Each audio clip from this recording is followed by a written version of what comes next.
ልጅሽ ላይ የምታየው ግትርነትና ትዕዛዝሽን አለመቀበል ችግር እንዳልሆነ እንዲያውም የአንቺን ልዩ የአስተዳደር ስልት የሚፈልግ ጥንካሬ መሆኑን ብነግርሽስ?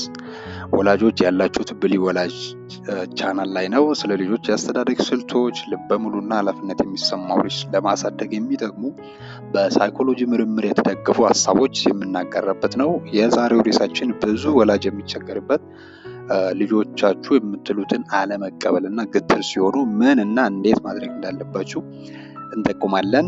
በመጀመሪያ ሁሉም ወላጅ ማስተዋል ያለበት ጉዳይ ምንድነው? ግትርነት ሁሌም እንደ ችግር ሊታይ አይገባም። ግትር ልጆች ወይም የምትሉትን ነገር የማይሰሙ ልጆችን ሁሉም እንደ ችግረኛ እንደ አስቸጋሪ ልጅ መታየት ሊታዩ አይገባም።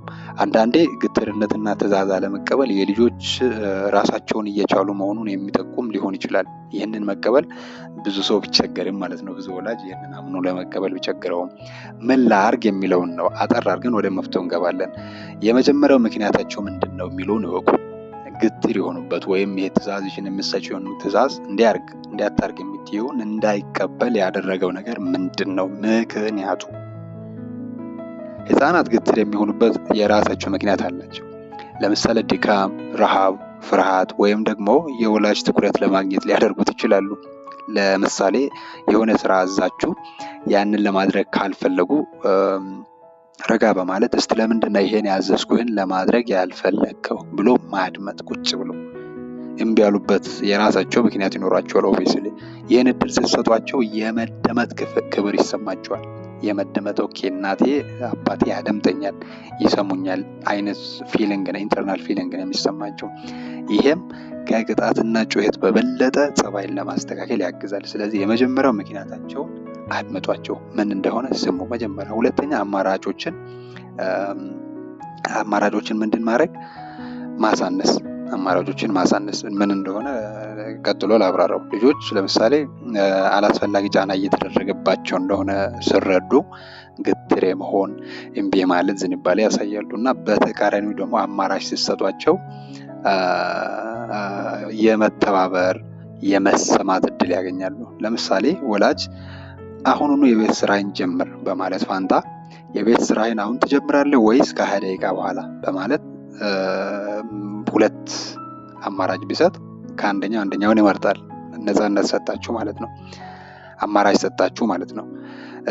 ይሄ የሚጠቅመው ልጅሽ ሬዚስት እንዳያደርግ ነው። አንዱን የመምረጥ አማራጭ ስለሚሰጪ የነፃነት ፊሊንግም ይሰማዋል። አማራጮችን እንዲሁ ዝም ብሎ ድፍን ያለ አማራጭ ሳይሆን ቢበዛ ሁለት፣ እንዲህ አሁን ታደርጋለህ ወይስ በኋላ፣ ይሄን ታደርጋለህ ወይስ ያንን ብሎ አማራጮችን መስጠት እጅግ ተመራጩ መንገድ ነው።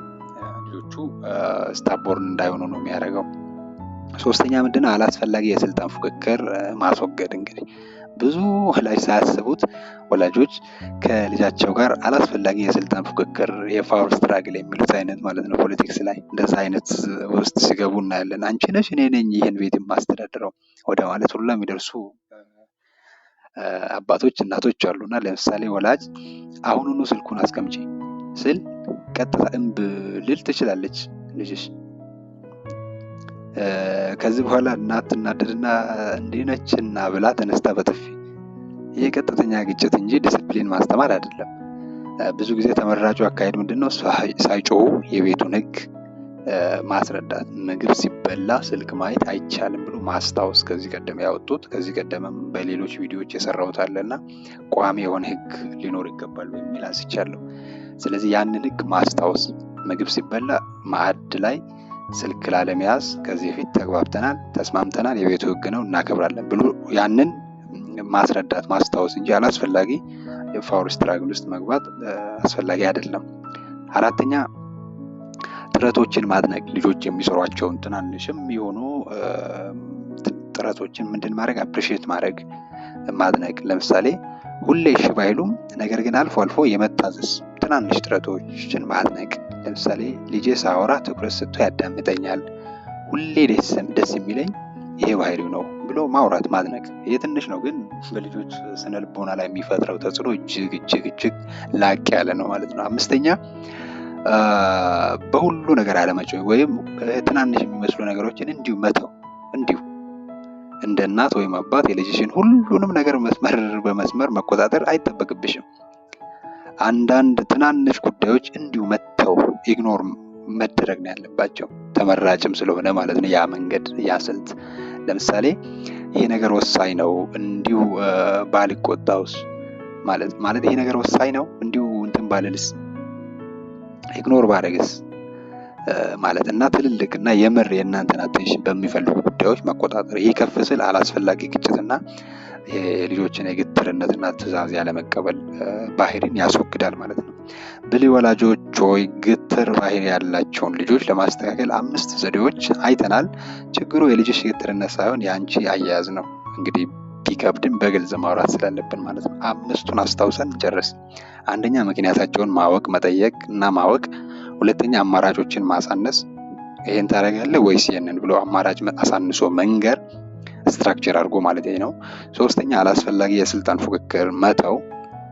አራተኛ ጥረቶችን ማድነቅ፣ ትናንሽ የሚመስሉ ነገሮችን ማድነቅ ሲሰሩ ማለት ነው። የመጨረሻው የእናንተን ኤነርጂ የማይፈልጉ የእናንተን ጉልበት የእናንተን ትኩረት የማይፈልጉ ትንንሽ ብላችሁ የምታስቧቸውን ነገሮች እንዲሁ መተው ይመከራል። ይህ ቪዲዮ ጠቅማችሁ ከሆነ ላይክ እንድታደርጉ በአክብሮት እጠይቃለሁ። ሌሎች ወላጆች ጋር እንዲደርስ ሼር አድርጉ። በቋምነት ሌሎች ብዙ ጉዳዮች ስለምናነሳ ሰብስክራይብ በማድረግ ተቀላቀሉ። ከመጨረሳችን በፊት ልጅሽ ወይም ልጅ ያሳየሽ የግትርነት ባህሪ በምን ጉዳይ ነው? ምን አይነት ዘዴ ተጠቅመህ ሶልቭ አደረግከው? ያንን ችግር ፈታው? ኮመንት አድርጉ፣ እንወያይበታለን። ቀጣይ ደግሞ ልጄ ተናዳጅና እልህኛ ነው ምን ላድርግ ካላችሁ ቆንጆ አድርገን እየተነተን ነው ማብራሪያ ቪዲዮ አለ፣ እዛ እንገናኝ። ሰናይ ጊዜ